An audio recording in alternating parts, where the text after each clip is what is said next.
Hello, ഇന്ന് നമുക്കൊരു പനീർ മസാലക്കറി എങ്ങനെ ഉണ്ടാക്കുന്നതെന്ന് നോക്കിയാലോ. അതിനായിട്ട് ഞാൻ 200 ഗ്രാം പനീറാണ് എടുക്കുന്നത്.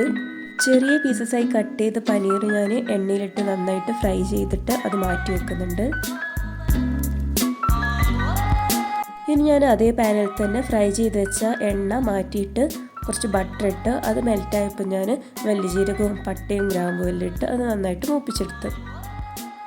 ഇനി ഇതിലേക്ക് ആവശ്യമായത് ഉള്ളിയാണ്. ഞാൻ 3 ഉള്ളി ചെറുതായിട്ട് കട്ട് ചെയ്തതും കൂടി ഇട്ട് നന്നായിട്ട് മിക്സ് ചെയ്ത് കൊടുത്തു.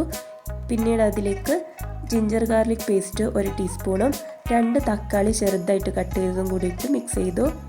ഇനി അതിലേക്ക് ആവശ്യത്തിന് ഉപ്പും കൂടി ഇട്ട് കൊടുത്തു.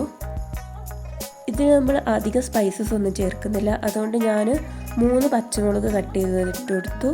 പിന്നെ കുറച്ച് ഗ്രീൻ പീസും കൂടി ഇട്ട് നന്നായിട്ട് മിക്സ് ചെയ്തു. ആ മസാലയ്ക്ക് നന്നായിട്ട് കുക്കായി വരട്ടെ. ആ ടൈമിൽ ഞാൻ 1/2 കപ്പ് തൈര് എടുത്തിട്ടുണ്ട്. അതിലേക്ക് 1/2 ടീസ്പൂൺ മഞ്ഞൾപ്പൊടി, 1/2 ടീസ്പൂൺ മല്ലിപ്പൊടി, 1/2 ടീസ്പൂൺ മുളക് പൊടി എന്നിവ ചേർത്ത് നന്നായിട്ട് മിക്സ് ചെയ്തു. എന്നിട്ട് ആ മിക്സ് നമ്മൾ ഈ മസാലയിലേക്ക് ഇട്ടിട്ട് നന്നായിട്ട് ഇളക്കി കൊടുക്കാം.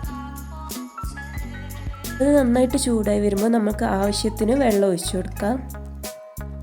വെള്ളം നമ്മൾ കുറച്ച് കൂടുതൽ ഒഴിച്ചാലും കുഴപ്പമില്ല. പനീർ നമ്മൾ കുറച്ച് അധികം നേരം വെക്കുകയാണെങ്കിൽ അത് തന്നെ വെള്ളം കുടിച്ചെടുക്കും. ഇനി നമുക്ക് വേണ്ടത് കസ്തൂരി മേത്തിയാണ്. ആവശ്യത്തിന് ഇട്ട് കൊടുക്കാം.